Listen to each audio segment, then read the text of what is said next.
Good afternoon, everybody. Welcome to today's webinar on developing high potential talent.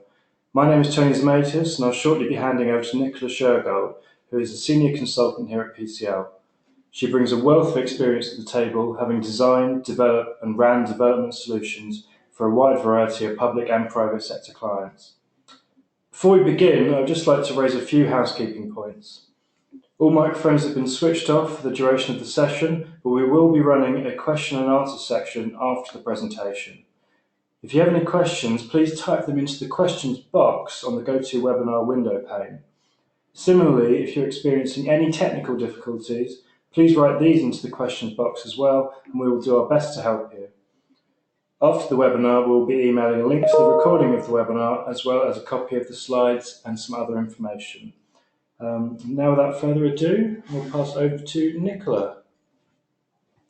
Hello everybody, and thank you very much for joining the webinar today. So yes, as Tony said, I'm Nicola Shergold. I'm a senior consultant at PCL. I've been with the company for about 2 years now. So in terms of my background, I've been working in the areas of assessment and selection for over 15 years, both in-house roles at the BBC and the Royal Bank of Scotland, as well as on a consultancy basis for a number of organisations within the public and private sector. So just a little bit about PCL and our relationship with Hogan. So for the last 25 years, PCL has been a leading expert in psychometric testing. And we have been working with Hogan for most of that time. So we were the first company to bring Hogan tools to the UK market, and we work extensively with the products, both training professionals to use the tools, as well as applying them in a wide range of consultancy approaches. So here is the agenda for today's webinar. So firstly, I'll be talking about what we mean when we talk about high potentials. Then I'm going to talk about some of the issues and pitfalls, both with identifying and retaining high potential individuals. I'm then going to cover a little bit about why personality and reputation matters when you're talking about high potentials. And I'm then going to introduce the Hogan high potential or hypo model, along with how to use and interpret the Hogan hypo report. So I'll finish off with a case study example of the high potential report in action. And as Tony said, we'll end with a little bit of time for questions.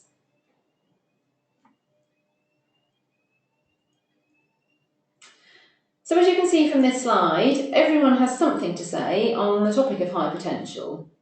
All you need to do is search hypo in Google to get a wealth of articles, comments, programmes, assessment methods, all dedicated to high potential talent, covering both the pitfalls and challenges, as well as many people telling you how to do it right. And really it can be a minefield, and therefore quite difficult as an HR professional to navigate your way through.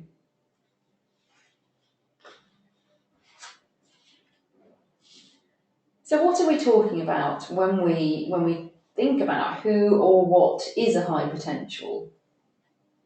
So different organisations will have their own broad definitions of high potential talent, but the essence remains the same. And on the slide here, we've got a quote from the Centre for Creative Leadership, outlining 3 main criteria. So firstly, employees need to have the ability to succeed. They need to be demonstrably capable of achievement within the organisation. Secondly, they need to show commitment to the organisation. And thirdly, they have to want to succeed. They need to have the drive and determination necessary to take on the challenge of more senior positions in the organisation.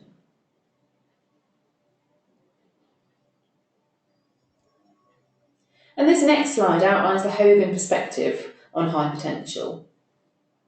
So according to Hogan, the individual's ability to succeed is determined by to what extent they are able to effectively lead others. The Hogan says that to be able to identify high potential leaders, we must first define leadership. Now, contrary to the popular individualistic approach that many researchers and thinkers in the area adopt, Hogan believes this should be defined and evaluated in terms of the performance of the team, group, or organisation. Now, this is because at a basic level we depend on our groups for survival. The survival of groups depends on their ability to compete, and the ability of our groups to compete depends on their leadership. And so the Hogan definition of high potential is on the screen there, and it's the ability to build and lead teams that can consistently outperform the competition. And this definition is important because it really sits at the heart of the Hogan Hypo model and report, and is what the report is trying to identify and help develop.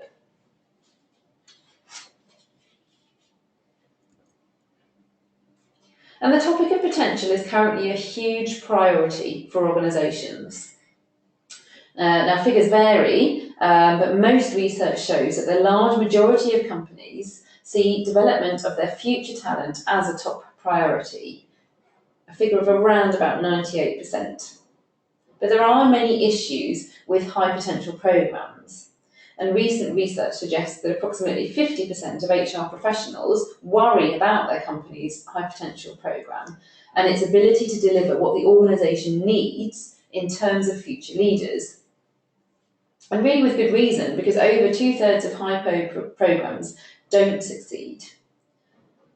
And I'm going to move on now to having a look at some of the reasons for why this might be. So firstly, the process of selecting high potentials is often flawed, and high potential systems can be error prone. They can be politically driven, and they often identify politicians, meaning those who know how to manage upwards and impress their superiors, and they overlook highly qualified employees who are perhaps less self-promoting. They can also be subject to personal favouritism, selecting people like me with a risk of unconscious biases perhaps coming into play. So we often know who we like, but these aren't always the individuals who are performing well within the organisation. There is also a risk of not promoting people who are seen as a threat to your position, or perhaps there might be individuals that you want to keep, you want to hang on to them, you don't want to lose them in your team. And finally, there might be budget limitations, which might mean that there's an over-reliance on manager or supervisor ratings to identify high potentials, rather than using more objective but perhaps more costly methods. And selection is typically based on past performance, on what individuals have done in the past, but of course this only predicts future performance in the same type of role. Past performance is less effective at predicting performance in roles with a higher degree of scope or scale or complexity. For example, the high-performing technical expert may be wonderful in a technical role, but may not possess the leadership skills that are required for the next level within the organisation. And this is a point that I will elaborate further on shortly. Now, the third consideration is that your pipeline might not necessarily be prepared due to demographic and generational changes. So even if you've effectively identified your high potentials, the question is then, well, will they stay with the organisation? And of course, millennial retention is another hot topic and a serious issue. By 2020, PwC has projected that at least half of the workforce will be made up of millennials. Now, further research by Deloitte found that 2/3 of millennials intended to leave their current organisations by 2020.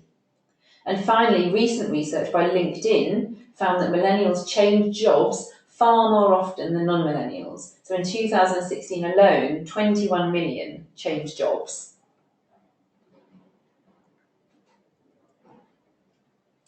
So there are not only issues with identifying high potentials, but also with the programmes they are then enrolled in and performance in the roles that they have been promoted to.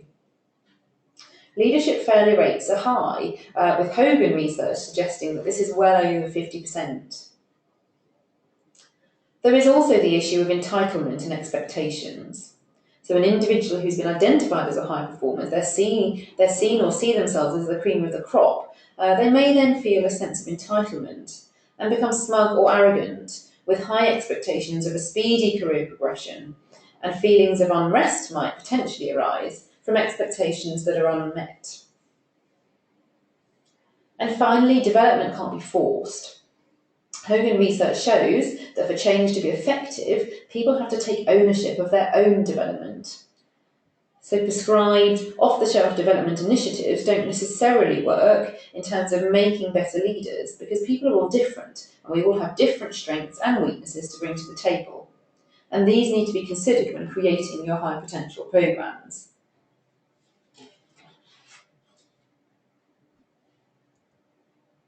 So moving on to look at some of the risks of failure of your high potential program.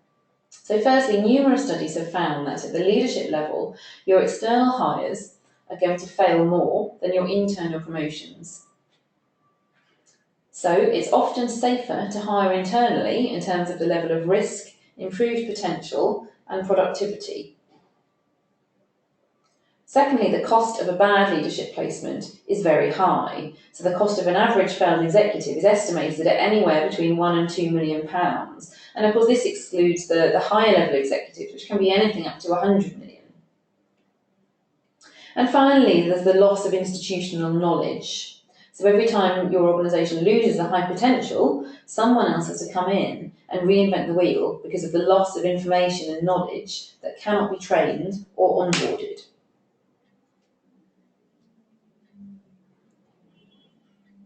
Coming back to the difference between performance and potential.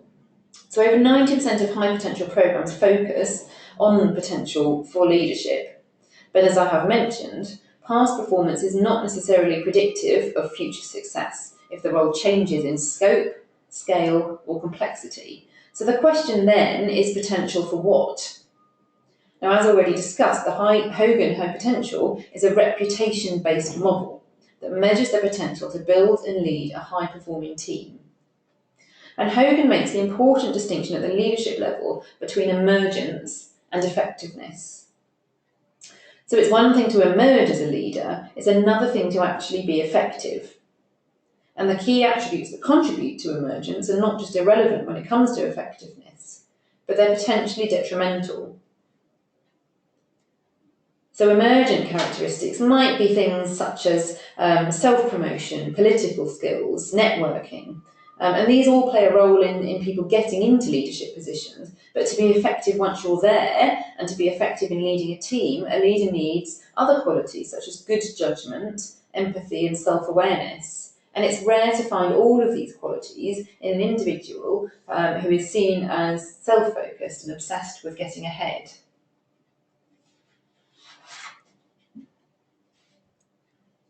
Now, this difference between emergent and effective leaders is at the heart of the Hogan High Potential model. And the original leadership study here was by Luthens et al.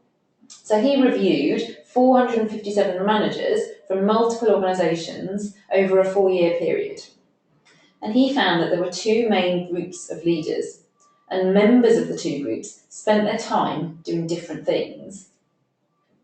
Successful managers were seen to be politicking, networking, and managing up, versus effective leaders who managed down. They spent their time working with their teams and making sure that their units and teams performed well. So in other words, what this research showed was that few highly effective leaders are also highly emergent, and few highly emergent leaders are also highly effective. So really this speaks to the significant development opportunities for members of both groups. Now, thinking again about the politically based processes that are typically used to identify high potential employees, you can see how these processes might identify successful managers but overlook effective leaders who humbly put their people first.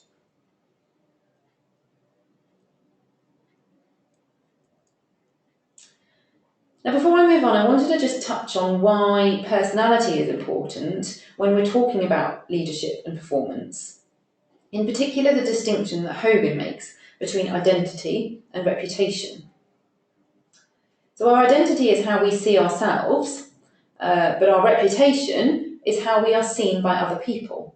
And of course, when we are evaluated in terms of our performance, it's our reputation that matters. Now, evaluating one's reputation is very much at the heart of the Hogan tools and approach. And what this slide illustrates is that if you know your own reputation, that is akin to knowing your own potential. And leaders with strong reputations experience greater career success because they're better able to manage the impact that they have on other people.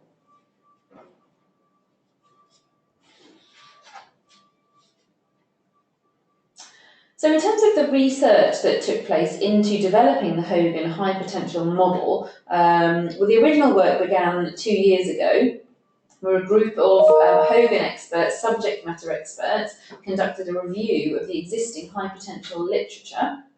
They reviewed the high potential solutions that are available on the market, and they sought really to explore what gaps exist in current models of high potential. And the research found that existing models failed to adequately account for fundamental leadership capabilities. So by this, I mean they typically captured characteristics of emergent leaders without addressing actual leadership effectiveness. So as I touched on earlier, with a focus more on the individual than the team. Now, whilst there are some leadership characteristics that are universal, what signifies success within a particular organisation may, of course, differ. And one of the advantages of the Hogan high potential modeler is that this is very much taken into account, and it highlights that for all potential leaders there is always room for development. So from this research, which included delving into the Hogan Research Archive to review studies using the Hogan Personality Inventory, the Hogan Development Survey, and the Motives, Values and Preferences Inventory, the Hogan High Potential model emerged. And the model is on the screen there now. So it consists of these 3 broad dimensions, and these dimensions are further divided into 9 different competencies. So I'm going to move on to talking through these in a little bit more detail. So firstly, we have leadership foundations. This concerns the attributes that make a person a productive employee, a valued colleague, and a good team member. So there are 3 competencies here. They are following process, which concerns being pleasant, being rewarding to deal with, and respecting convention. Thinking broadly, so this is around the ability to be able to come up to speed quickly on the job, to be able to solve a wide range of problems by thinking outside of the box and thinking creatively. And finally, getting along. So this is around being seen by others as being trustworthy, dependable, cooperative, pleasant, and rewarding to work with. So why does leadership foundations matter? Well, many charming people who perform well in employment interviews can change after they join the organisation. They turn out to be distracted, they can be self-centred, unwilling to work as part of a team, unreliable, undependable, and lacking in follow-through.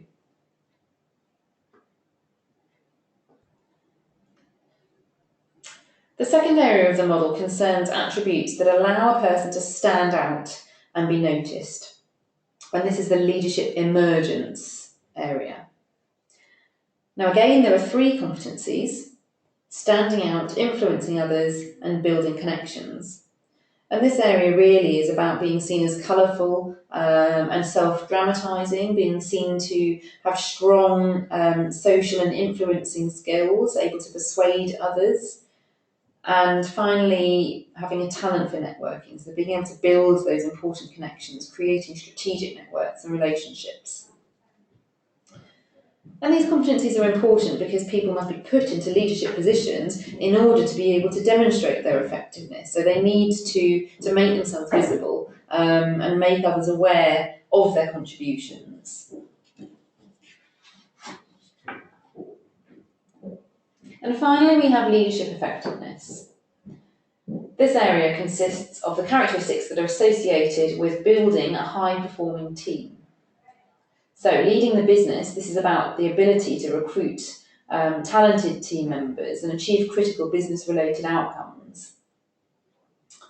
Secondly, managing resources, this is about the ability to be able to effectively put the right people in the right positions within your team to allow them and the team to flourish.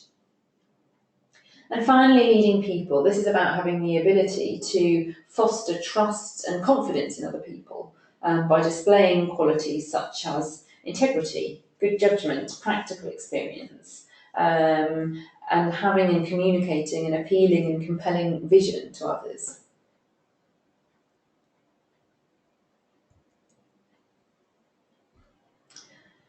So in terms of operationalising the Hogan high potential model, high potential leaders can be mapped onto a quadrant, as is displayed on this slide here.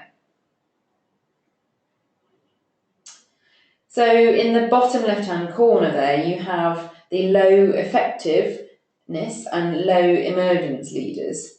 So these are individuals that in terms of the Hogan model are seen as having limited potential or needing improvement. Then you've got your politicians on the left-hand side at the top there. So these are individuals who are low effectiveness, high emergence. So these are the individuals that are seen to be good at managing upwards and making themselves visible and seen. You've then got in the bottom right-hand corner your hidden gems. Now these are the individuals who are highly effective but low emergent. So they have the qualities to build effective teams, but they're less good at self-promotion. And then finally, in the top right-hand quadrant there, you've got individuals who are highly emergent and highly effective, individuals who are seen as having true high potential, according to the Hogan model. Then you also have the leadership foundations, and really this serves as the third dimensional layer, as a baseline almost for any leader. So individuals who are low in the foundations area are likely to be seen as having lacking in respect from their employees or their peers, being sort of overly tactical in approach and perhaps less inclined to conform to the organisation. Whereas individuals who are high in the foundations area are likely to be seen by others as quite rewarding to work with or for, quite strategic, and seen as good corporate citizens.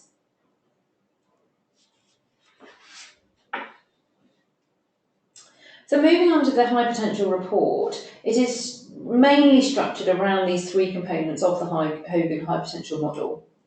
And it provides data regarding a candidate's potential to fit in and work as part of a team, to become known as an emerging star, and to build and maintain a high performing team. And one of the underlying premises of the model is that there's no such thing as a perfect profile.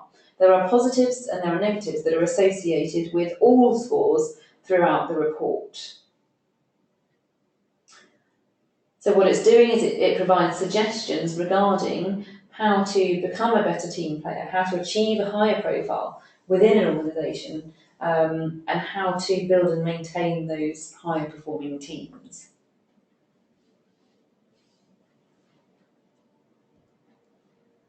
Now, there are three assessments that are driving the Hogan High Potential Report. And those of you that are already familiar with the Hogan tools will recognise these. So they are the Hogan Personality Inventory, the HPI.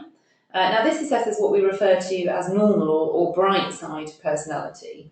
So these are really our everyday strengths and weaknesses, and how these relate to success in any given job or career. The MVPI assesses an individual's core values and beliefs. And these are often related to things like organisational and career fit, as well as to the kind of culture as a leader that you are likely to create for your team. And then finally, you have the Hogan Development Survey, the HDS.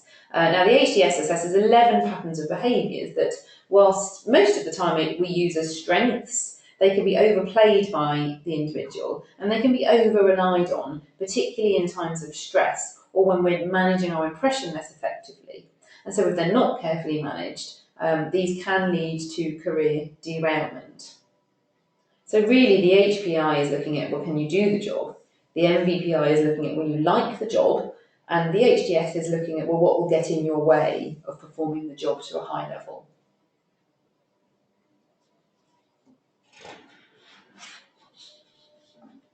So the next two slides that I wanted to talk through just show a few screenshots of the Hogan High Potential Report.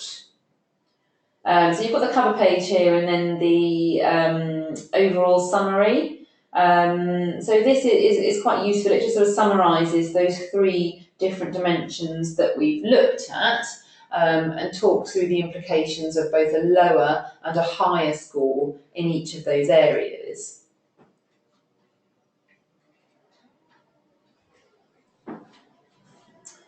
Now, the 9 competencies that we've just talked through are scored as an average of the scores on the most predictive scales for that competency, based on the results of the HPI, the MVPI, and the HDS. So there are 4 scoring levels, and these are evenly distributed into quartiles. So a 0 to 35 score is interpreted as low for that competency. A 36 to 50 is below average, 51 to 65 is above average, and 66 and over is high. And as you can see on the left-hand page there on the screen, the report rank orders scoring levels to identify strengths as well as prioritising development areas. So as touched on earlier, that one of the benefits of these reports is that all individuals will have some strengths as well as some weaknesses to explore. Now, the report is quite a meaty document. There's lots of information in there. And for each leadership competency, you have 2 pages of interpretation. So on the right-hand side here is an example of the competency following process, which is one of the foundation's competencies. So as well as an overview of the competency, you also receive the score and then some development tips. And these are based on the stop, start, continue model. So what should you stop doing, what should you start doing, and what should you carry on doing as a result of your score on that particular scale.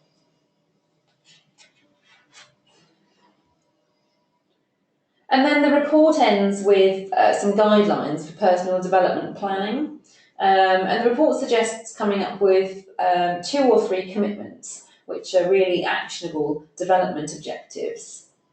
So whilst there is a lot of information contained in the report, in general we find that it's best to focus on perhaps 3 main targeted areas under which the individual will have key, tangible development actions.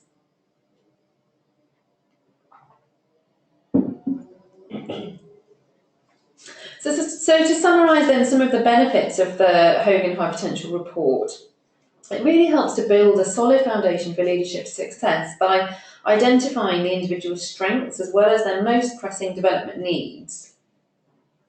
So it enables you to measure your high potential talent population's capacity for success in leadership by identifying those strengths as well as most pressing development areas. And it is focused on what Hogan refers to as the universal elements of leadership, so setting the stage for continued success.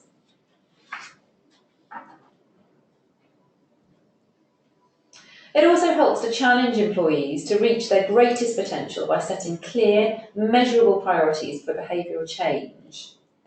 So the development-focused model in the report encourages your high potential population to take the initiative and to take ownership over their career with personalised feedback as well as areas for leadership growth. The report provides a prioritised list of tangible areas of behavioural development change for all participants so that they can quickly take action towards leadership improvement. And of course it reminds your superstars that there is always room for growth, but yet they're still getting the individualised attention that they deserve. And finally, it can also help in aiding career path conversations by helping to clearly identify the elements of strength for that individual that allude to what kind of leader that person is likely to be and can then be associated or mapped onto specific leadership roles within your organisation.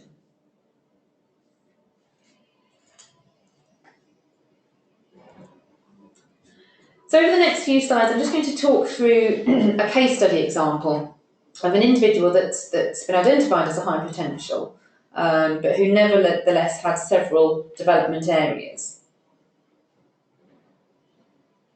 So for this individual, the overall picture was that they were a highly effective leader, but a low emergent leader. So in the standing out competency then, which is part of the emergent group, this individual had low scores in the Hogan scales that are associated with an enjoyment of taking centre stage, a sense of confidence and self-belief, as well as a desire to seek public recognition for her achievements. So this is reflected in the low colourful, bold and recognition scores. Therefore, the development outcomes identified as a priority for this individual are those that are noted on this slide. So these were around actively identifying specific achievements and activities that could help to increase her visibility as well as her public profile within the organisation. It was also about paying attention to how other people are noticed and recognised within the organisation and learning from this. Thirdly, it was about recognising that perhaps members of her team had a higher need for public recognition of their own achievements than she did, and therefore seeking ways of promoting those individuals, as well as thinking about how to promote the successes of her team from both within the team environment itself, but also to the wider organisation.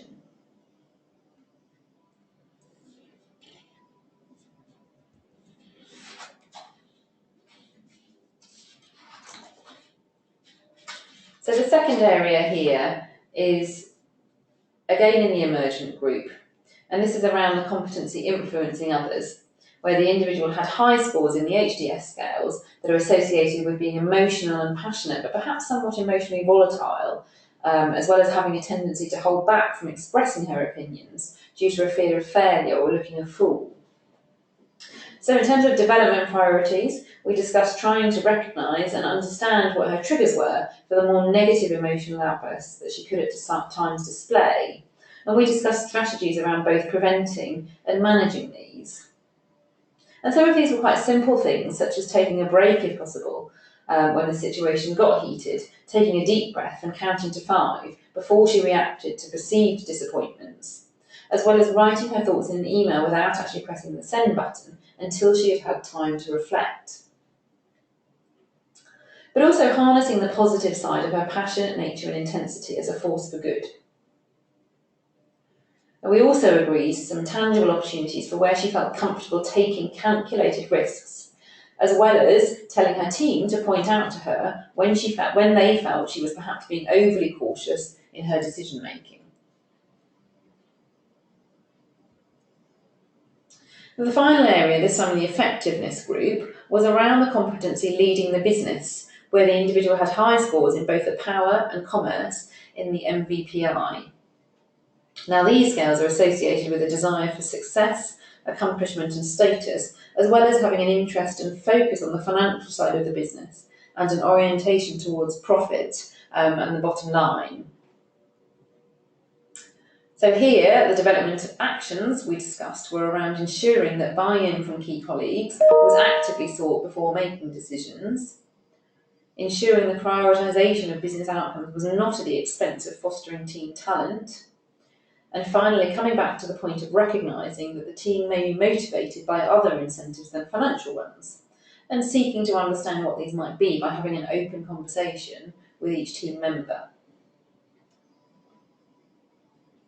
So that's just an example of the high potential report in action. The last couple of slides are just to provide some detail on implementing the Hogan High Potential Report within your organisation, as well as some practicalities around how to gain access to the report.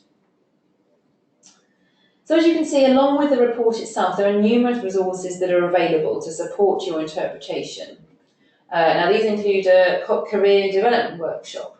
Now this can be scalable for between 5 and 20 high potentials at any one time.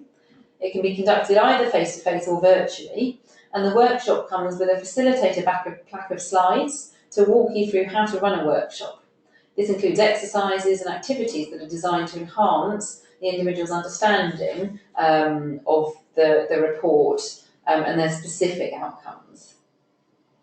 There is also a workbook for participants to complete, along with a development plan and self-reflection worksheet. It's probably worth highlighting that these materials are all available, but only once you've completed the High Potential online certification.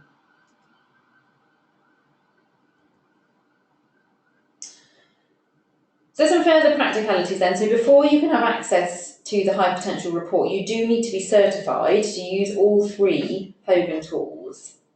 Now, if you're not certified, we do run accreditation courses in these tools, so do let us know if you want any further information on those. But once you are Hogan certified, you can then have access to the online certification for the High Potential report. Now this is free, doesn't cost anything, and it gives you access to all of the resources that I have just covered on the previous slide. If you would like to have access to the High Potential certification, then please send us an email. You've got the address up on the screen there. It's info@psychological-consultancy.com. The report costs £150.25 plus VAT per person. Though we are currently running a special offer for attendees of this webinar. So if you quote Hypo Webinar 2017 before the 20th of August 2017, we are offering a 15% discount. Finally, in terms of completion time for your candidates or delegates, the psychometrics take approximately 45 to 60 minutes to complete. And if you would like any further information, please do contact us, or there is a microsite. Now the address is up on the screen there. It's www.hoganhypo.com. Now this has a lot of further information about the report, including the technical manual.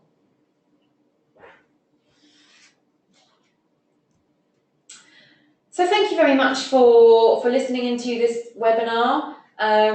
We hope that you found it useful. And we do have approximately 5 minutes left, so if anyone has any questions, then I'm going to hand over to Tony, who's going to talk through some of these. Yes, thank you very much, Nicola. Very good. We've had a number of questions in from attendees. I'll start off with the first one, but if you do have any more, just please address them into the questions box on the GoToWebinar window pane. If we don't have time to get to it now, we will endeavour to get back to you later on that front. But first question here, does the Hogan Hypo use all of the HPI, HDS and MVPI questionnaires? And if so, could you use it to generate other reports, for instance, like a Hogan HDS Insight report?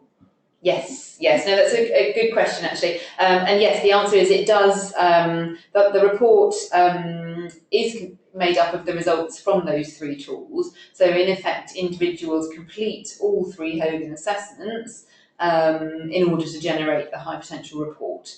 So yes, there is no need to reassess if you use the High Potential report with an individual and then found that you wanted to generate a further report, for example, the Leadership Challenge report for the HDS, which is a sort of really comprehensive developmental report for the individuals, then yes, you could generate that based on the data that you've already got.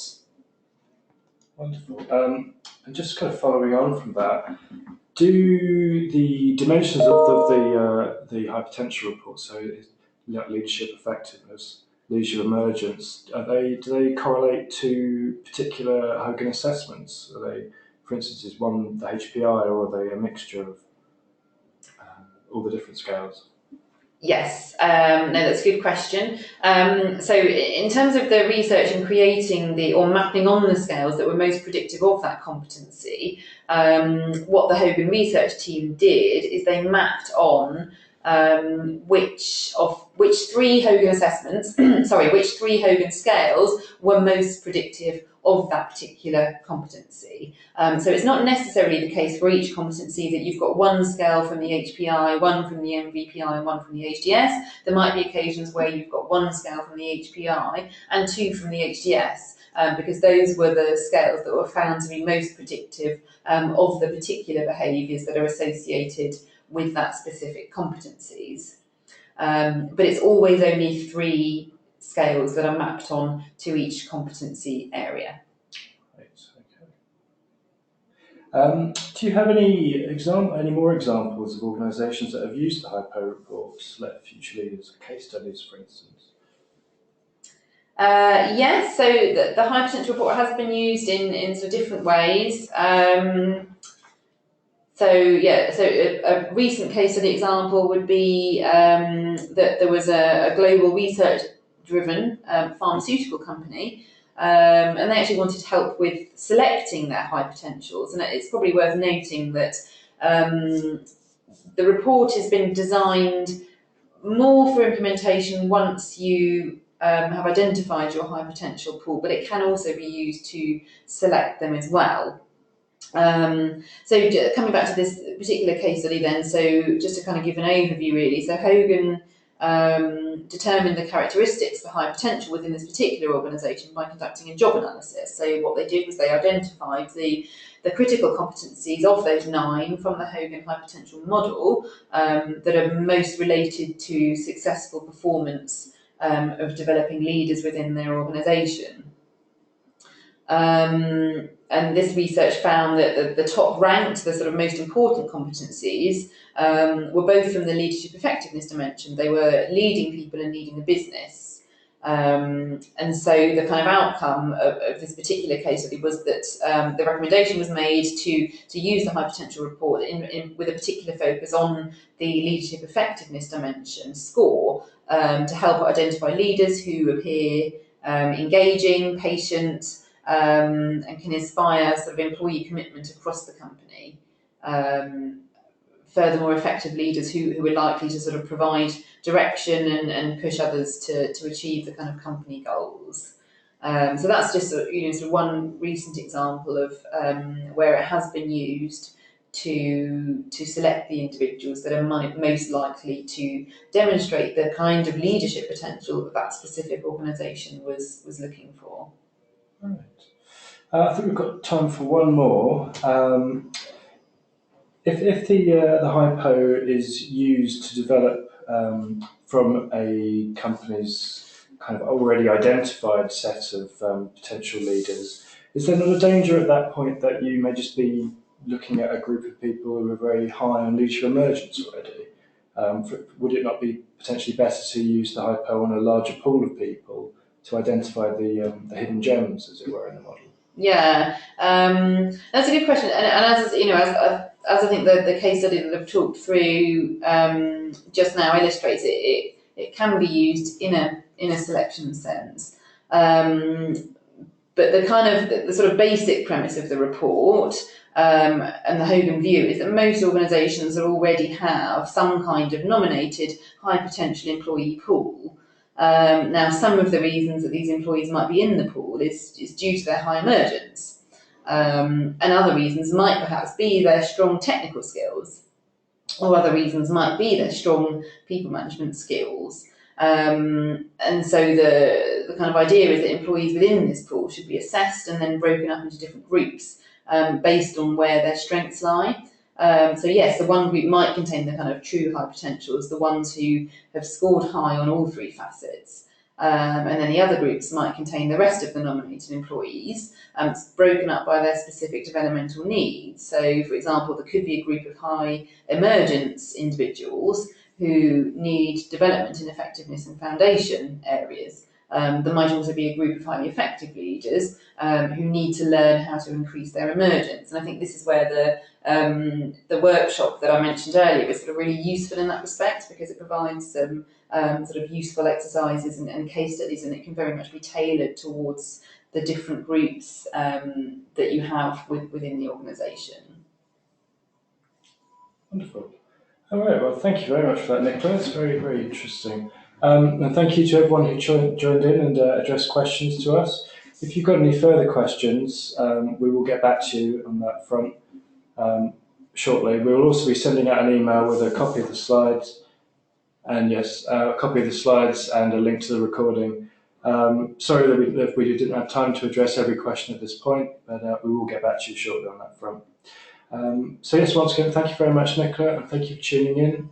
We'll see you at the next webinar. Thank you. Thank you.